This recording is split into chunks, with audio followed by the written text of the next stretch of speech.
Hey everybody, and welcome to another episode of Real Talk with Cullen. Last week, we continued our discussion of Norse mythology by looking at some of the important deities. Because there are so many Norse gods, I focused mainly on male deities last week. This week, we will be talking about the goddesses. The problem is, there aren't as many goddesses and we know very little about them. It's almost like there was a patriarchal society that created and wrote about these goddesses and just happened to place more emphasis on the males. Who'd have thought? There isn't as much to say about the goddesses, which is unfortunate because some of them are pretty interesting.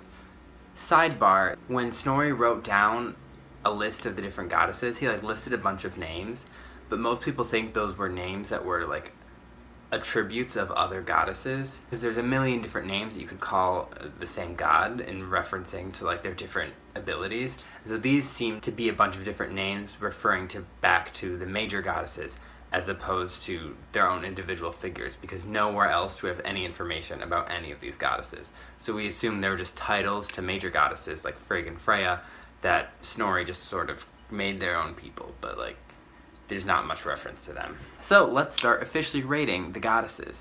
Frigg is the wife of Odin. She's the goddess of marriage and women. She has the gift of prophecy, and like Odin, sits on a throne where she can see and hear almost everything that happens in the world. So she's basically omniscient. She does tend to be a better judge of character than Odin, though, because Odin sometimes favors mortals that turned out to be a dick and actually really rude. And Frigg could usually tell who was good and who was bad. So she has a good judge of character. People say she was really smart. She knew most things. She was very wise. Most of the stories about her concern the love of her son Balder, the god of goodness in the day, and her trying to prevent his death. She made every living thing, a non-living element thing-ish person or element spirit thing that exists. Everything. She made everything in the universe swear not to harm Balder, except there's a sprig of mistletoe. She's like, you know what? I'm busy, I'm tired, this one's fine.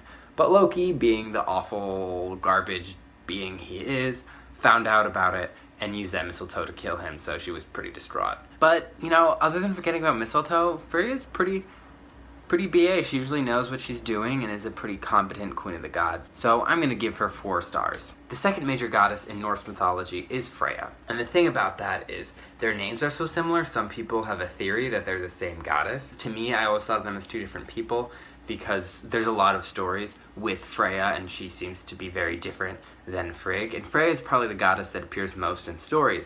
But, being the way we are in today, we're there can only be one girl in any story, so we'll just combine Frigg and Freya. Especially in the Marvel universe, Frigg and Freya are, for the most part, from all my research, combined into one being, because it's not even though Freya appeared a lot with Thor and Loki in myths, and they were sort of the 3 gods that appeared the most in stories, we can have a girl warrior goddess in this. She obviously is going to be combined with the mother figure. And yes, I'm throwing a lot of shade at Marvel, but it annoys me that Freya could have been a really cool Marvel character, but no, we're just going to combine her with Frigg and not make her a person.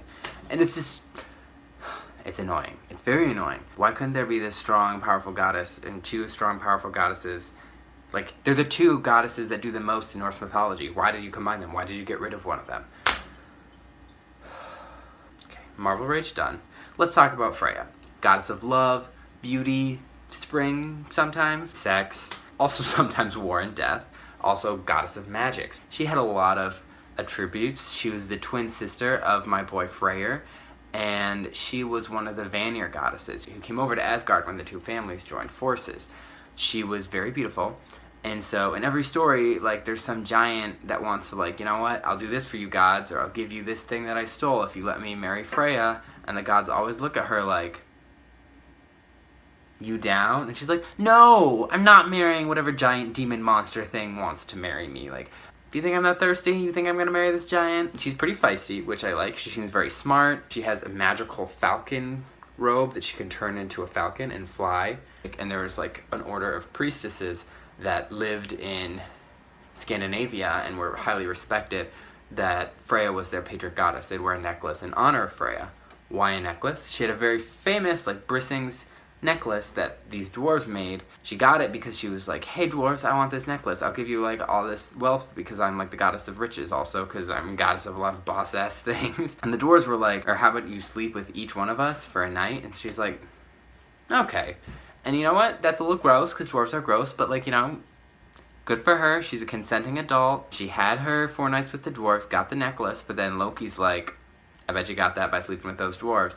And then like breaks into her rooms to steal it, and even though Heimdall like stops him, he does sort of slut shame her in front of Asgard, and Odin, as punishment, puts her in charge of the Valkyrie and makes her a Valkyrie warrior, and she has to gather half the souls of the dead after battles, because he's like, I know you're a goddess of love and like fun things and like to hang out with elves, but I'm gonna make you be a goddess of war and have to look at battles and death, because I decided to punish you for being sexually free. So, another reason I don't like Odin that much. I think Tumblr should embrace Freya instead of Loki because she is a strong, powerful goddess, and her chariot is pulled by cats. That's pretty awesome. Her husband did leave her because of the whole necklace thing, and she wept tears of gold and searched the world for him. Gold was considered the tears of Freya, and it's pretty sad that her husband left her. Her name means the lady, like Freyr's means the Lord, and so they were the Lord and the Lady. Fridays are named after her because she was kind of the closest cognate to Venus. So she's also the goddess of Fridays. Love, fertility, riches, beauty, Fridays, all great things. She's a goddess of so much cool stuff. She's also like hangs out with the elves and is goddess of magic. And she's associated with cats. So why hasn't Tumblr adopted her? Instead, they're just going for Loki? No. I think the internet should embrace Freya more because she's way cooler. And I'm going to give her 20 out of 5 stars. She deserves it. Jord is the personification of the earth and the mother of Thor, and other than that, we know nothing about her. So I'm going to give her, like, a star. Hel is Loki's daughter, the goddess of death and the dead. She's half rotten or half blue, it depends, but she's basically half a corpse. She rules over Hel, which is, as I've said before, is like is the underworld. And it's kind of hell-like, and some evil people get punished, but the vibe I get is just sort of like lame-ish, dreary-ish dinner party. Like, it's nice-ish, but it's just kind of awkward, and she's just kind of awkward. And she's not evil per se, but she is a monster, and the gods did throw her into the underworld as punishment for existing, which is kind of a dick move. But at the end of time, I think she will join the forces of evil to overthrow the gods. So I guess she is, in the end, evil. But she seems pretty reasonable. Like, she's willing to let Baldur go if people will weep for him. Like, Loki's the one that ruins that, but Hel's okay with it. She seems pretty decent. So I'm going to give her 3 stars. Gerda is Freyr's wife. She was a giantess, but the giants are more like another family of gods than like a different species. Freyr saw her while sitting on Odin's throne and fell in love with her, and he gave up his magical sword that would save the world at the end of time in order to marry her. But his servant did also threaten her with violence and an evil curse of her being alone and unloved. So she was kind of coerced, which isn't great. But some stories don't have that part, so I like to just have that not part of it, because there's a story where you can have it not be part of that, so that's cool. And when they met, the warmth of his light melted her frozen heart, like the end of Frozen, and they got married. So that's kind of cute. I'm gonna give her 4 stars. Nerthus is an earth goddess. Some people think she's the sister of Njord and the mother of Freyr and Freya. Her priests used to carry her around in a cart, and she was believed to bring prosperity and abundance to the villages as her statue passed by. 3 stars for Nerthus. Skadi is the goddess of winter and the hunt and snowshoes and skiing. She is a giantess who married into the gods. When the gods killed her father, she was like, yo, you owe me for killing my father. You have to make me laugh and get me a husband. Loki made her laugh by tying his member to a goat, and that cracked her up. I think it would just horrify me, but you know, maybe Skadi's into that. And then she looked at the feet of all the different gods, because she had to pick a husband by their feet, and she picked Njord by accident because he had good feet. But they didn't exactly get along. He liked to be by the sea, she liked to be in the mountains. But, you know, she seemed to be a pretty decent wife. When Freyr was bemoaning his inability to be with Gerda and the world was wilting because he was not attending to his duties, Skadi was the one that was like, something seems up with Freyr, let's figure it out. So she has a can-do attitude. She also has this weird history with Loki. Like, when the gods bind Loki after they finally catch him and he confesses to Baldur's murder, she takes a poison snake and puts it above Loki, so the poison will drip down on him constantly until the end of time. So she's a badass and is willing to take chances and get things done. So that's pretty cool. 4 stars for Scotty. Sif is Thor's wife, famous for her long flowing blonde hair. Some people say she's a goddess of agriculture or the home or fertility, but like, we're really not sure of anything other than that she has golden hair, which Loki snuck in her room. This is the second goddess that he snuck up on while she was sleeping and chopped her hair off, just chopped it all off because people liked it and she liked it. He just wanted to shame her. But Thor did make Loki try and replace it, and Loki got her some hair made out of literal gold that she could wear, so she could have long flowing golden hair. Other than being blonde, she has not many character traits. She's basically a character in a 1950s Hollywood movie because her character traits are blonde and wife, so not a lot to go on there. But I was gonna give her 2 stars, but I think I'm gonna give her 3 because there was this time when Loki was like roasting the gods and she was like, "Hey Loki, why don't you chill?" And for that, I'll give her 3 stars. Idun is the goddess of youth. The gods need to eat these apples to stay immortal, and she was the only one that could harvest them and tend the tree. Loki did trick her, being like, "You should check out these really cool apples," and got her kidnapped by an evil giant, but they made Loki get her back because without her, the gods were aging. For such a minor character, she's pretty important to Asgard and the gods existing, like they need her. She's married to Bragi, the god of poetry. Loki says that she slept with the guy who killed her brother. We know nothing about this story. We don't know who this brother is. Loki's like, "You washed your arms and you put your washed arms around the killer of your brother." And she's just kind of like, no.